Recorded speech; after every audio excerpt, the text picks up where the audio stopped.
de este programa, bueno, de decir que está todos los lunes a partir de las 22 horas y avisar que el próximo programa va a ser el miércoles 27 de diciembre, a las 22 horas, después de Línea de 3, que también va a estar el día miércoles, debido a que el lunes 25 cae feriado.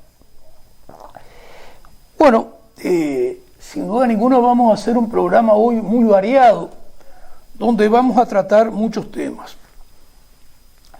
¿Cuál será el futuro de Uruguay en 20 años aproximadamente? Bueno, hay un tema claro. Uruguay tiene 1.200.000 familias, más o menos, quizás un poco menos, pero se puede considerar ese número, 1.200.000 familias, algunas unipersonales y otras familias con hijos. Digamos que un 20%, es decir, el 10% equivale a 120.000 familias. Digamos que 240.000 familias, un 20% es un sector, 2 deciles, que tiene muy buenos ingresos. Y después tenés otro 20% más, lo cual hace a un 40% de las familias uruguayas, que serían unas 480.000 familias, que tienen buenos ingresos.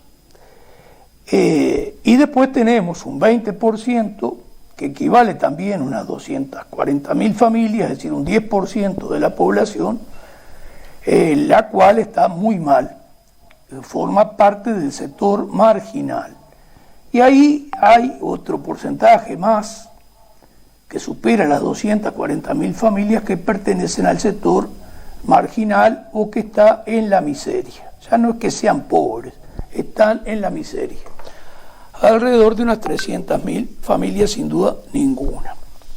Bueno, así en alguna medida está el país.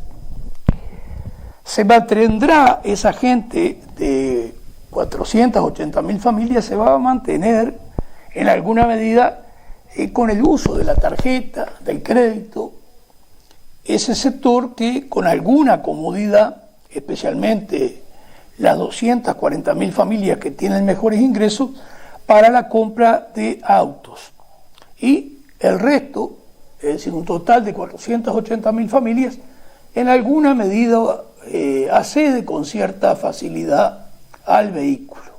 Después tenemos otro porcentaje, otro 30, quizás 40%, que se desangra, lucha por tener su vehículo y a veces lo tienen no sin algún recorte en los gastos y todo lo que implica el tema crediticio con crédito de usura que le dificulta su vida. Esa es una realidad que en líneas generales no va a cambiar en 20 años, debido al modelo de sociedad que se implementa.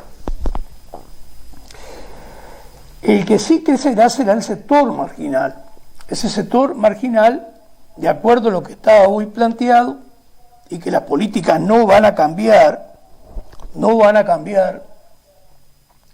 gobierne cualquiera de las dos coaliciones, gobierne esta multicolor, republicana, bastante desprolija, o por lo menos es más atrevida en sus movimientos de impunidad con respecto a todo el tema referido a actos de corrupción y clientelismo.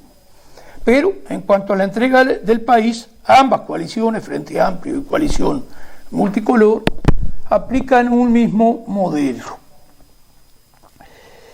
En ese sector marginal que hay que atender, y no hay propuestas serias de atenderlo, crece la drogadicción y crecen drogas, y está pronto a aparecer, aparte de ya estar instalada la pasta base, está pronto a aparecer el fentanilo, que es conocido fundamentalmente porque está en la sociedad norteamericana y ha causado estragos matando a jóvenes y no tan jóvenes en poco tiempo. No cambia el modelo, que es de entrega, de extranjerización del país, y por lo tanto al Estado le van a retasear ingresos.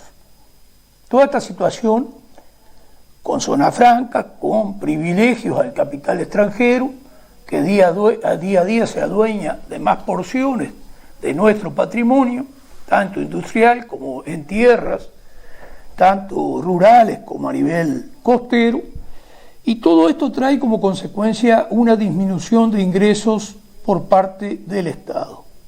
¿Esto a qué va a llevar? Esto lleva una alerta que esto va a pasar lo siguiente. El Estado va a recurrir a distintas artimañas para sacarle dinero, como ha sido hasta ahora el objetivo, a los sectores que algo tienen. No los que solamente tienen un salario, que allí le saca ingresos a partir de la carga tributaria que significa IVA e IMESI, que le llega un 22% en el IVA mayormente a quien sus ingresos no le dan a llevar a fin de mes, y le lleva más de un 40% cuando consume combustibles. Entonces el Estado va a disminuir sus ingresos y por lo tanto va a haber muchas trampas, a prepararse, a estar alerta. Esperemos que surjan movimientos que tiendan a parar una actitud que va a asumir el Estado de buscar formas de proporcionarse dineros extras en todos los procedimientos que usted va a tener que realizar ante el Estado. Ante el Estado en general, intendencia, cualquier organismo público, empresa pública, etcétera, etcétera. Allí va a haber una voracidad tributaria sin duda ninguna. Bueno, este es el panorama que tenemos. Para nada con miras a cambiar. Ahora, ¿qué ocurre? ¿Esto tiene salida? Sí, todo tiene salida. Y las salidas son políticas. ¿Va a ser fácil? No, para nada. Ahora, nosotros lo que vemos como manera de tener alguna perspectiva de futuro sería lo siguiente. Sería la necesidad de que crezcan los partidos chicos y usted los vote en octubre del año 2024 y que especialmente crezca la unidad popular. Porque esta sería la única perspectiva que, yendo bien las cosas, en 15 años pudiera haber un crecimiento de la unidad popular y alianzas que tiene que hacer, pero más que nada a nivel de nuestro pueblo, para encaminar una salida que va a implicar muchas cosas, cambiar en muchos aspectos. Y nosotros nos vamos a referir a algunos de ellos, que fundamentalmente es el siguiente. Vamos a poner otros puntos, pero vamos a hacer hincapié también en el aspecto de que tengamos una política de producción orgánica, una política que recurra al vidrio, que recurra al papel como forma de embalar los distintos productos, y la necesidad de volver a la chismosa. Es decir, todos esos cuentos de reciclado, de reciclable, son cuentos. En sí no cambian para nada una realidad de contaminación y polución que es muy grave. Le habíamos dicho que en cualquier momento le íbamos a mostrar una imagen referida a la enorme contaminación que hay en los mares. Incluso cerca de La Paloma, gente que tiene embarcaciones nos ha comentado la presencia de islas flotando en el mar de plástico y de nylon, en el mar. Bueno, esto es lo que vamos a mostrar ahora, que Homero va a pasar, y yo le diría que cuando esté por finalizar el video, para ahorrar algún segundo, lo corte. Dura unos 5 minutos este video, que habla de la existencia del plástico en el mar.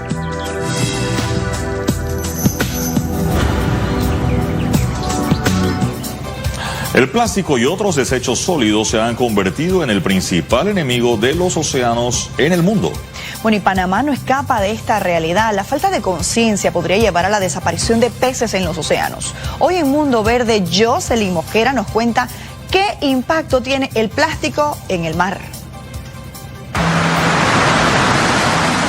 Por lo menos 5 días, una semana, todo el Golfo de Panamá, completito, desde Taboga hasta la última isla del archipiélago de las Perlas, estaba cubierto de plástico.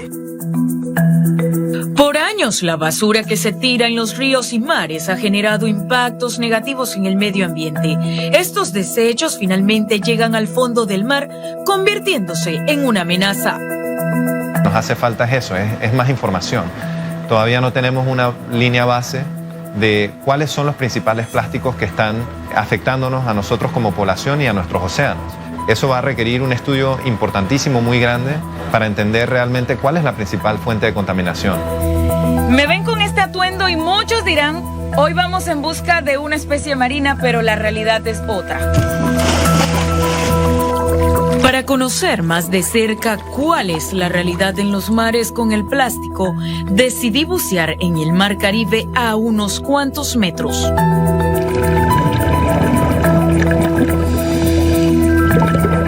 Me encontré con latas, plásticos y hasta un bloque.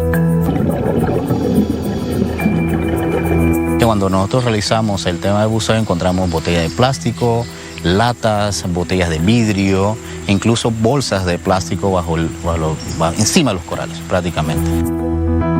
Y una vez en el mar, ¿cuánto tardan en descomponerse? Las botellas de plástico tardan hasta 500 años, un pañal desechable 450 años, o los cubiertos de plástico que no desaparecerán hasta pasar 400 años. Una bolsa de plástico tarda en torno a 55 años y una simple colilla, desecho habitual en el agua, seguirá teniendo rastros hasta los 5 años.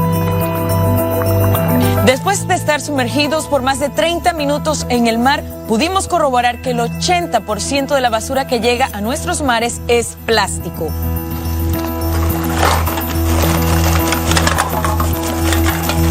En Panamá por año se recolectan 102.000 toneladas de basura en el océano. Si bien es cierto, Panamá desde hace varios años inició la lucha para disminuir el uso de bolsas y otros artículos de uso común a base de plástico. Todavía queda camino por recorrer. Acudimos al Instituto de Investigaciones Científicas y Servicios de Alta Tecnología Indicasat.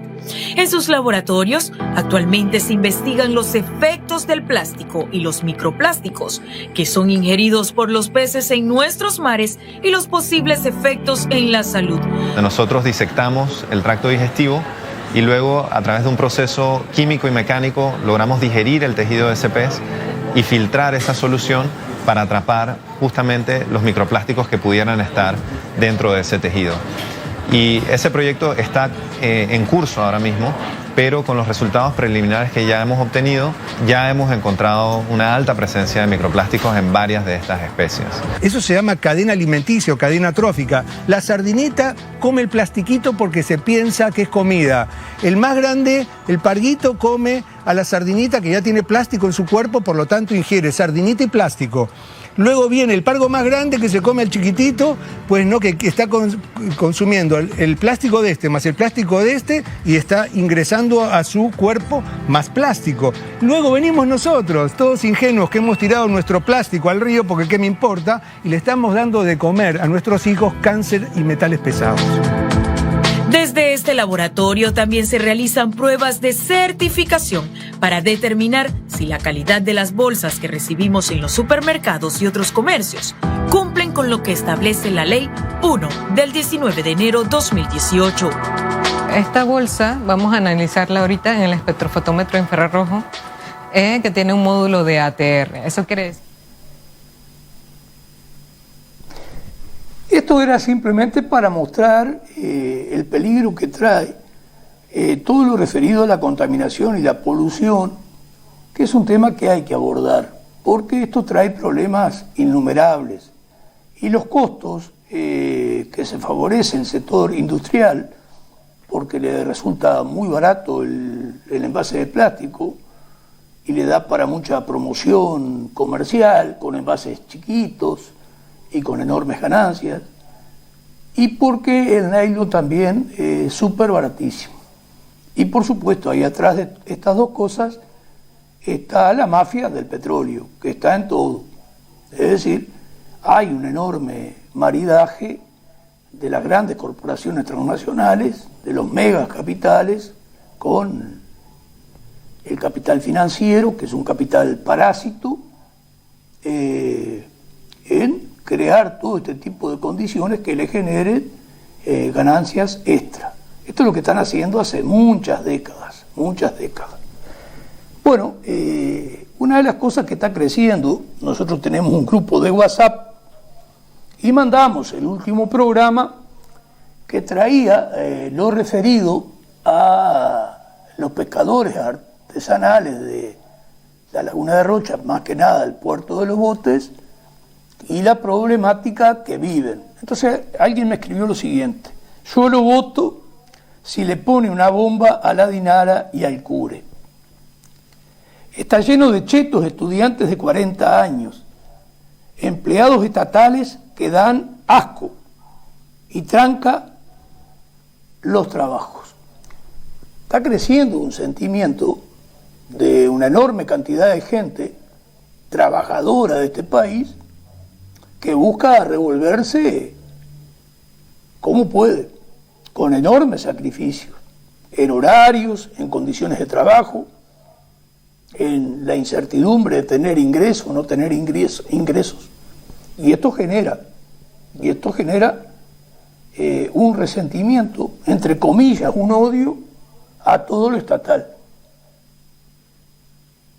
Con razón, sí, porque ese Estado es un Estado, a partir de los gobiernos, a partir de los políticos, que está al servicio de los poderosos y que no atiende para nada las condiciones en que trabajan y las condiciones de accesibilidad, por ejemplo, al Banco de Previsión Social, que no solo son los más de 6.000 pescadores artesanales que hay en el país, sino que abarca a enormes porcentajes de nuestra población.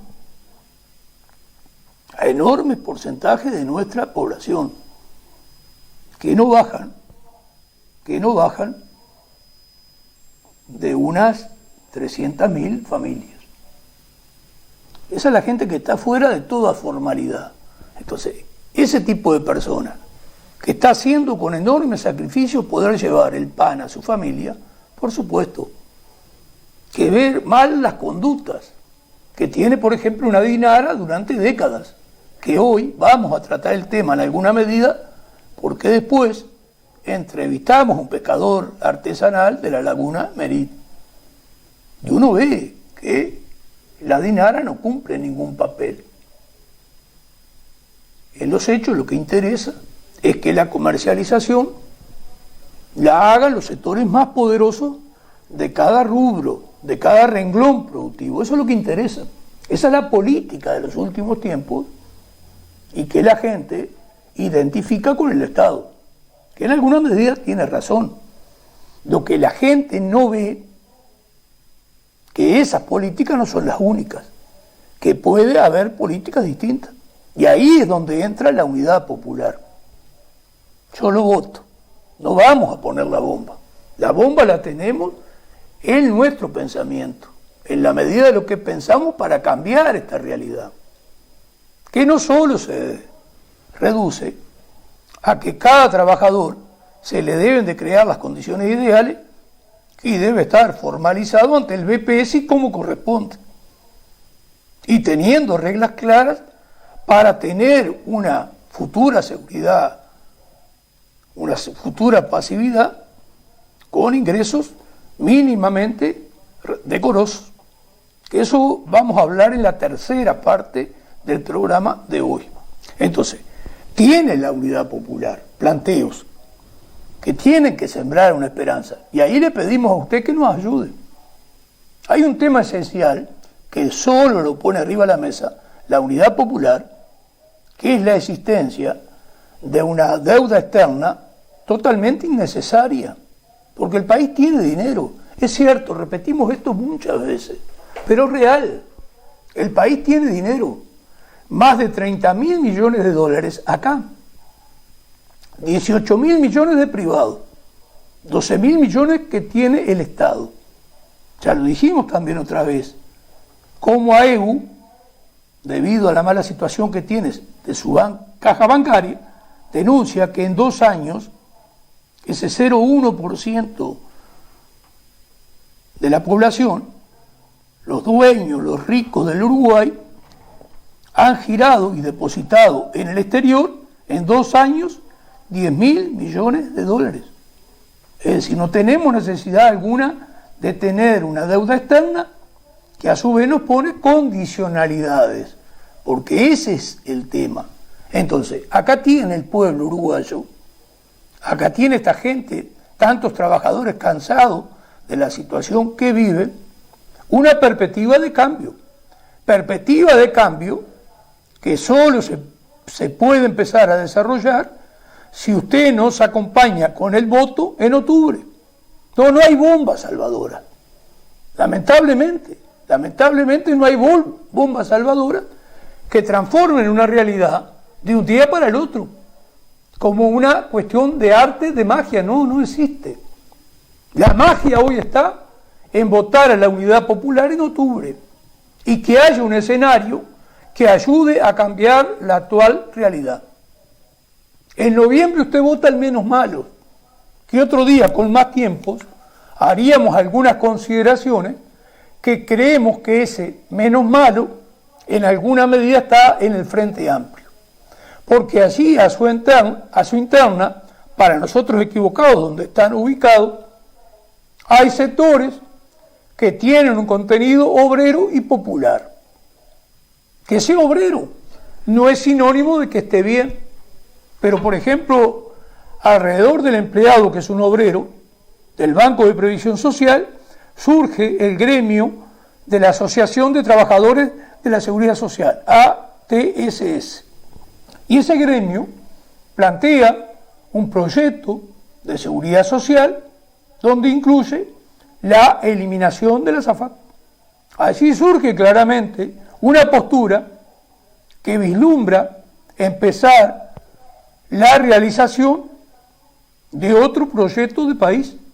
Por eso es que la Unidad Popular, desde el primer momento que a partir de la Asociación de los Trabajadores del Banco de Previsión Social se crea el Movimiento Nacional en Defensa de la Seguridad Social, el MONDES, mayo del año 2021, la Unidad Popular inmediatamente adhiere a él, porque ahí empieza a surgir el germen de un proyecto de soberanía y que empieza a atender entre las causas populares la referida a una seguridad social que funcione como tiene que funcionar. Bueno, por eso adherimos desde el principio.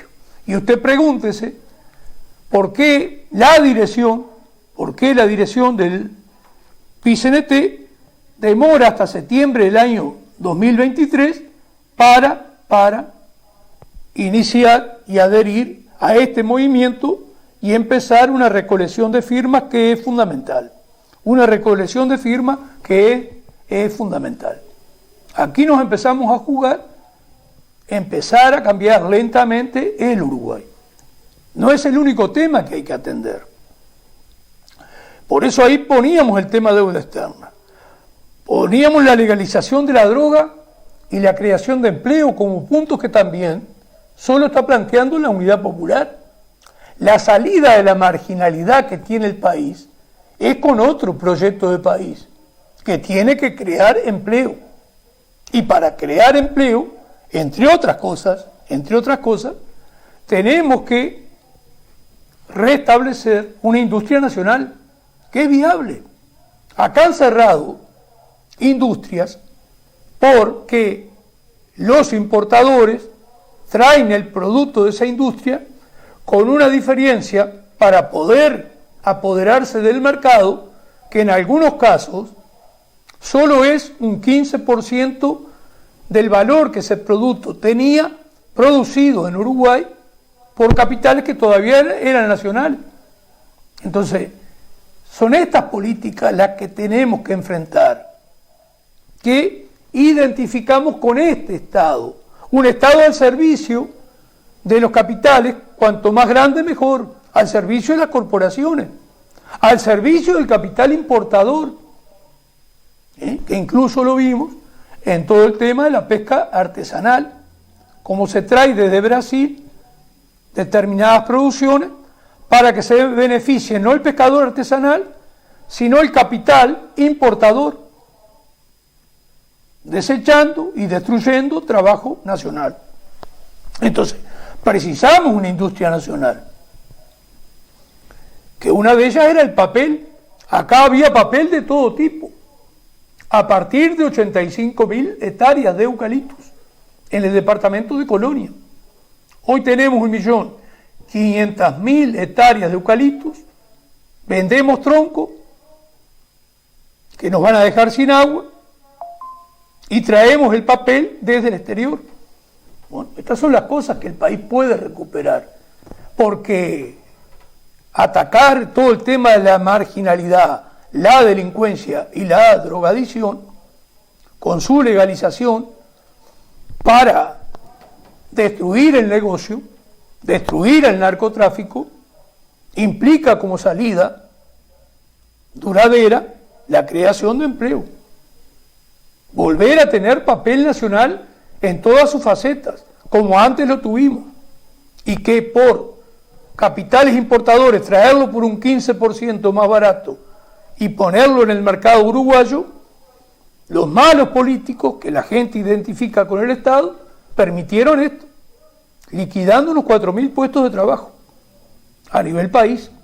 La cerámica, Uruguay precisa tener su propia producción de cerámica, de ticholo, etc. Incentivar la producción de ladrillo y no estar incentivando una casa de madera para hacer grandes ganancias, y donde los costos de mantenimiento pasan a ser ejercidos por cada familia y con una duración mucho menor de todos los materiales que toda una vida se han usado en la construcción, que son realmente de alta durabilidad, que es lo que importa. Tenemos FUNSA para recuperar. Muchas veces piensa la gente, pero eso va a salir más caro. Sí, pero un 15% más caro, un 10% más caro, no inhabilita que esa producción no se pueda hacer acá, porque lo que hay que ir recomponiendo lentamente es el poder adquisitivo de los uruguayos. Bueno, todas estas ideas solo las tiene la Unidad Popular. De ahí la importancia de que crezcamos y que usted nos acompañe en octubre del año 24. Quienes adhieren al Frente Amplio, que nosotros diríamos que en noviembre lo voten, tienen temor de perder. No pierden nada. Acá hay balotaje cantado. Acá con la creación de nuevos partidos, pero aparte por las propias estadísticas y por lo que está pasando en el país y por lo que recién estamos explicando. Acá hay segunda vuelta, acá hay balotaje. Y que crezca la Unidad Popular, e incluso otros partidos chicos, va a traer un panorama que va a ser beneficioso para el futuro del país. De lo contrario, acá seguimos por un camino que después van a aparecer los Milei. Esto es parte de las cosas que vamos a conversar hoy en un programa que muchas veces no nos da el tiempo. Es cierto que a veces reiteramos cosas, pero las consideramos importantes. Bueno, nosotros tenemos que ir a la producción de automóvil, camiones, barcos, muebles, madera, que en el país se puede producir. Lo que importa es la industria, no tanto la materia prima. Bueno, ni hablar, el ejemplo de Llames, acá produciendo heladeras, cocinas, extractores, aire acondicionado, TV, radio, el tema de los celulares, la importancia que tiene la inteligencia, el software en el país. Bueno, tenemos miles de razones para recuperar una industria nacional ni hablar de todo el tema que tenemos para hablar de otra utilización del recurso tierra. Inclusive la necesidad de ir al pastoreo racional Baucín para acrecentar la producción de ganado vacuno. Otro día explicaremos por qué hay intereses que no les sirve que crezca el empleo, que crezca la producción agrícola, orgánica y que crezca también inclusive la producción de ganado de todo tipo, entre ellos el vacuno y por supuesto muchos animales chicos que son mucho más sanos para consumir nuestro pueblo. Bueno, haríamos la primera propaganda empezando por el espacio del Partido Humanista, Homero.